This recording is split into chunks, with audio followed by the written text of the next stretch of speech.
Well, I guess the best way to start it then is to say that whenever a graduate student starts in my lab, I tell them this anecdote about football.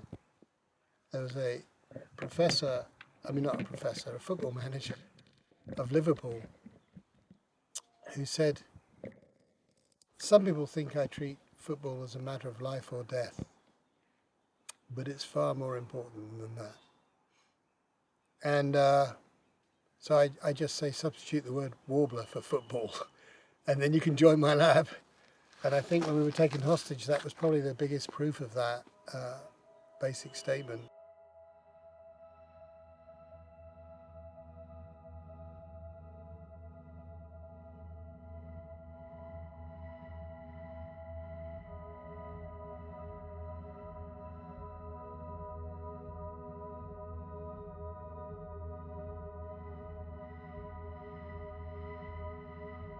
So I left England in September 1971 to get away from the English winter.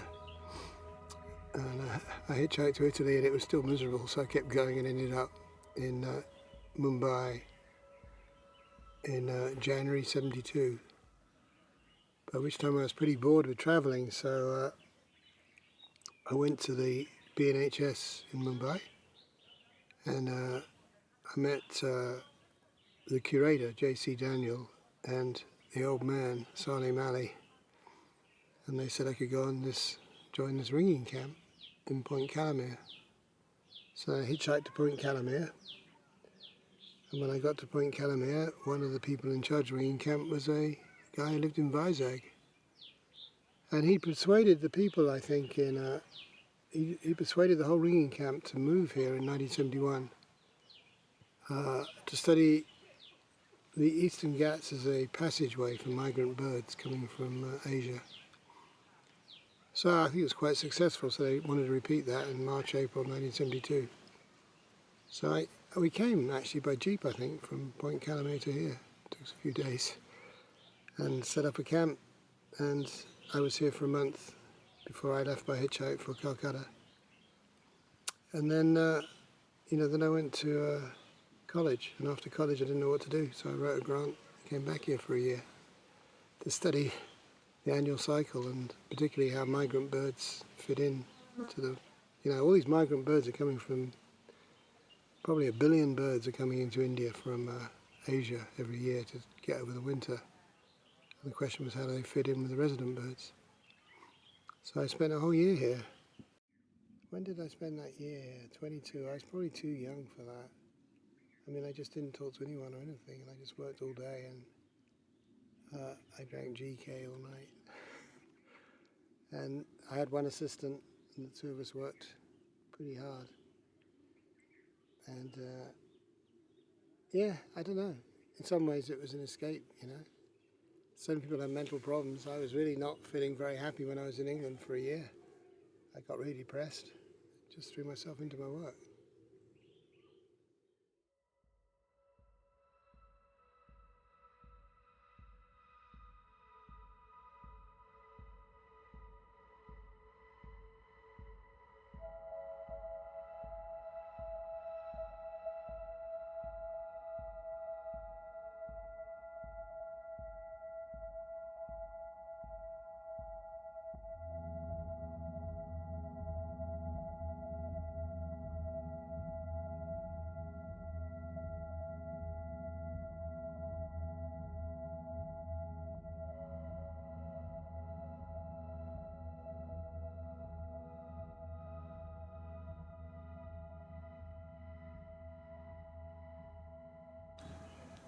And I guess the most memorable event of 1990 was back in Srinagar.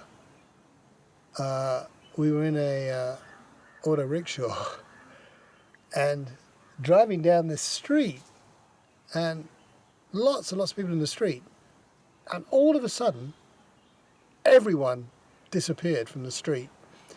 The driver stopped the rickshaw, ran out, went down an alleyway, and there was just me and Karen sitting in this rickshaw with no one around. And we looked down, and there was smoke coming out from underneath the rickshaw. I said, "Get out, it's a bomb." And of course it turned out it was tear gas. So that really told us that, things were happening. So we got tear gas that year. Nevertheless, you know, because of this paradigm that warblers are more important than life or death, we came back. I think it was 91. I may have got the years off by 1 or 2, but anyway, we came back and went to the study site, which is near Palgam. It's about 10 miles from Palgam. A beautiful sanctuary called Overa, and there's a forest rest house there, and we went.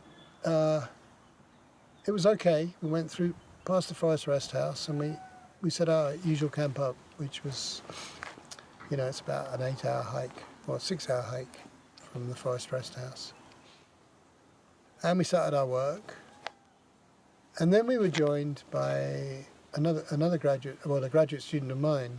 Karen was a graduate student from Davis, and he was studying the ecology of these birds. So he came up about 2 weeks later, and as he did so, he came past a whole bunch of armed terrorists who were actually occupying the rest house, but they just let him come up. So we were still working away up at our campsite, and every year after a month at the campsite we used to drop down to a place just above the rest house to do a census there. So we have a yearly census at, what would the elevation be, about 2,600 metres.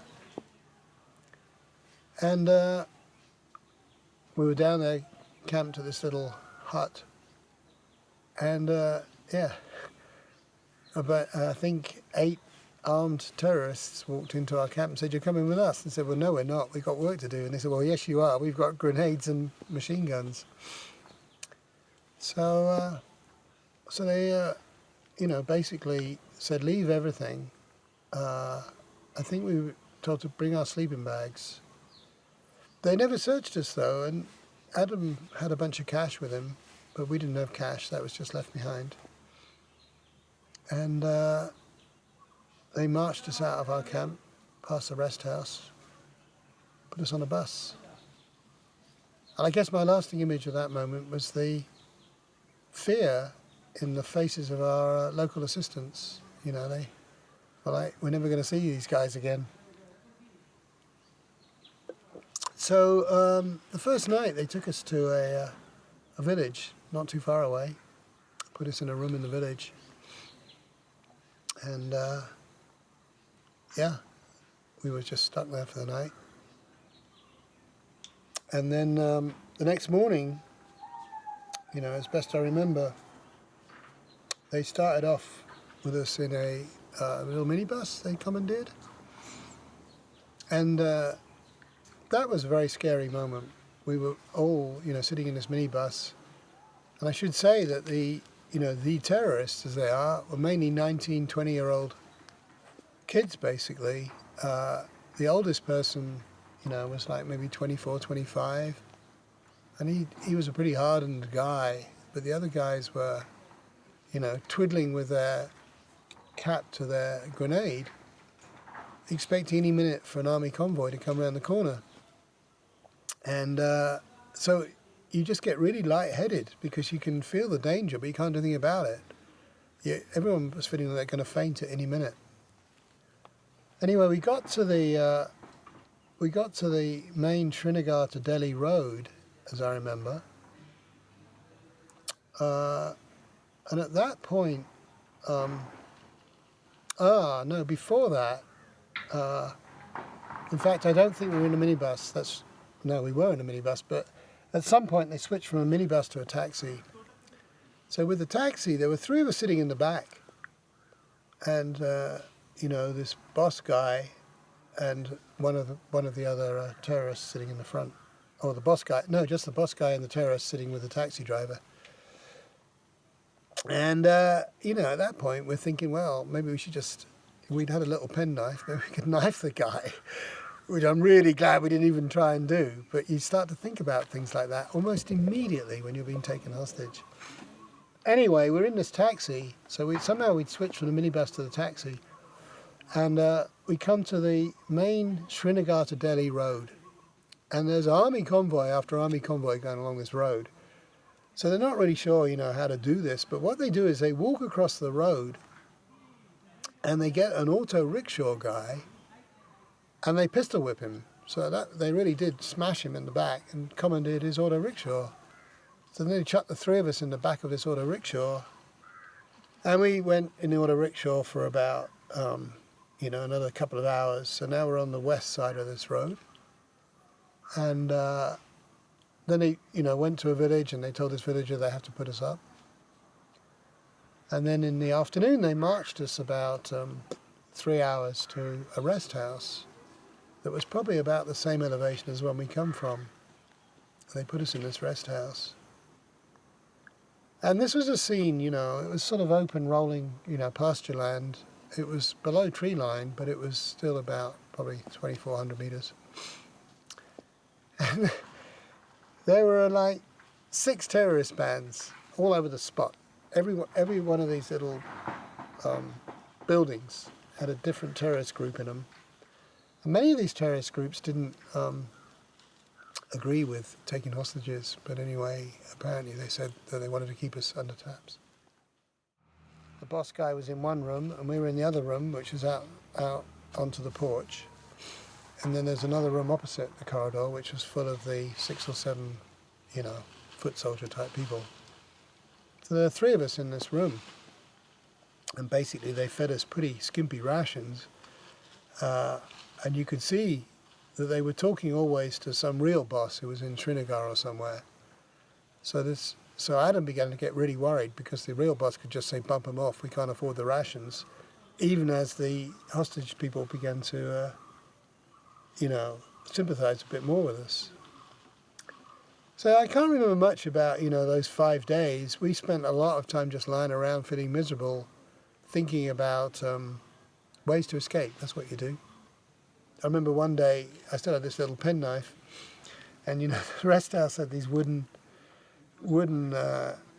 boards. So I was trying to chisel underneath the bed. I just had my hand down below the bed, trying to chisel out a nail with this thing. And we had a plan to scrape under the boards. Of course, the guy comes in, and then I broke the knife, so that was the end of that. And, all sorts of things like that. And then, one day they challenged us to a tug of war, where they used their 2 bayonets, 2 rifles as the line we had to cross. So we knew we better lose that game. And, and other really sort of very paradoxical things, like several of them have been tourist guides before. So they would, wipe off the seat for Karen to sit on, even as they were trying to keep their AK-47 on their shoulders. We got all these plans. And one of the plans was, we'll leave after, we'll basically pretend we're all going out for a pee. So Adam will leave, and after 1 minute, he'll come back. After 1 minute, he'll leave, and then after another minute, I'll leave, and after a minute, Karen will leave.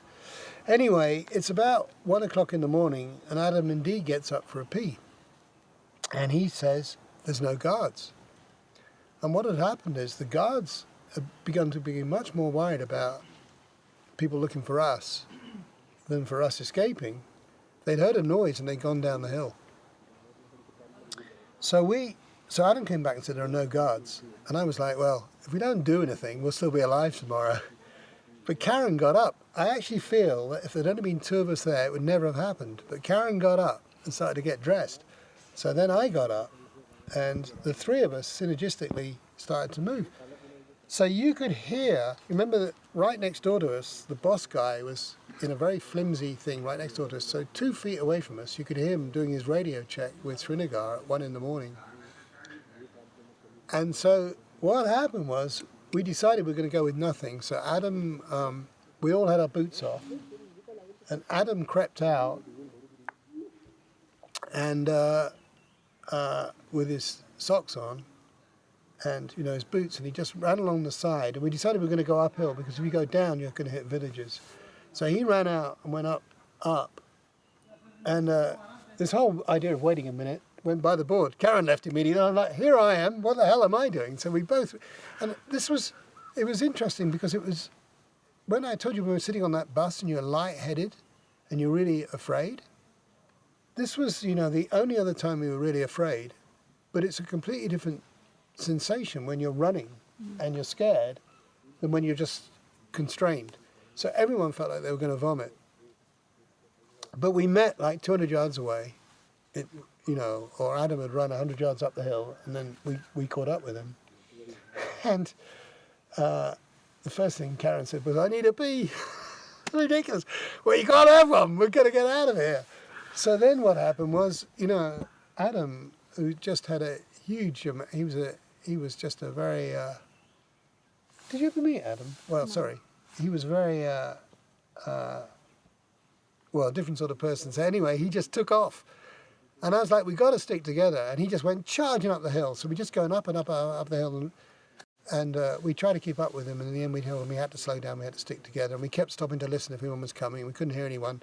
And then we go into a shepherd's camp and all the dogs start barking and we're like, fuck. And then we come out of the shepherd's camp and we keep going. And, Adam began to flag, So after about 3 or 4 hours of this, Karen basically became the leader. So she had the stamina, and the three of us were just following one after the other. So at 5:30, 6 o'clock, dawn is coming, right? And we're above tree line, and it's sort of a magnificent sun rising, and, we're still looking back to see if anyone's following us.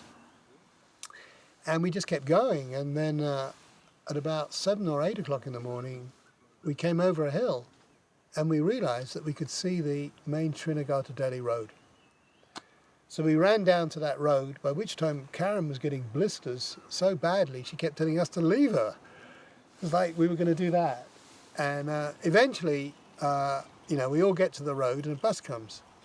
So we get on the bus. And, Adam had actually, rather remarkably, they knew Adam had money and they never took it from him. They'd actually asked him for some change once so they could buy us some raisins. But anyway, we get on this bus. So we had a bus fare that we could use to get to Jammu. The very first thing Adam did on the bus was buy like a huge bag of raisins because they were giving us 6 a day. 6 raisins a day was our thing. So then we get to Jammu, and it's like 6 at night, and we get to the railway station in Jammu, and I remember very well 2 things. One is I kept the splinter of wood when I buggered up when I'd been trying to chip out the wood, so I had that as a locket. The only other thing we had with us, by the way, was the feathers from our study that Karen needed for her PhD. We had nothing else with us. We'd left the sleeping bags and everything behind. All we had was just, our jackets and the feathers and this bit of wood.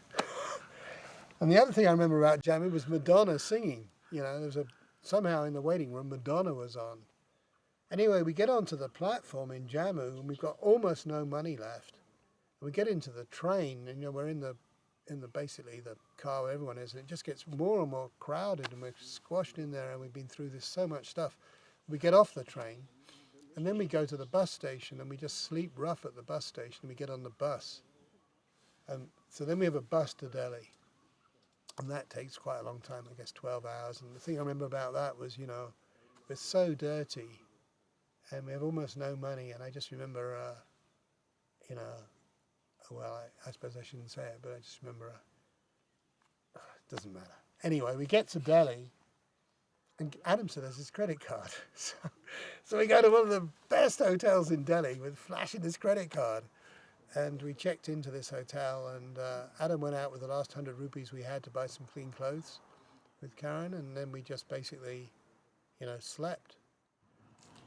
It took a long time to, one of the things that Karen said, was she'll never put a bird in a cage again. And we had this sense, that even if we got to California, people could be following us. It was a sense that we were trapped and completely, it was a feeling like no other when we were actually being held hostage for those 6 days, that we were in a cage, we couldn't get out, they could follow us all over the world. So that definitely took us quite a long time to, although we didn't realize it, it took us a long time to basically be normal again.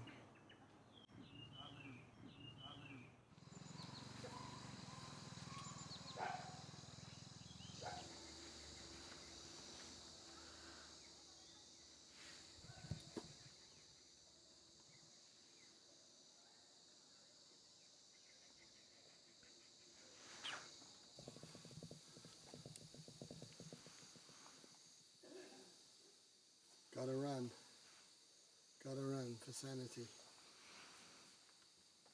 Oh,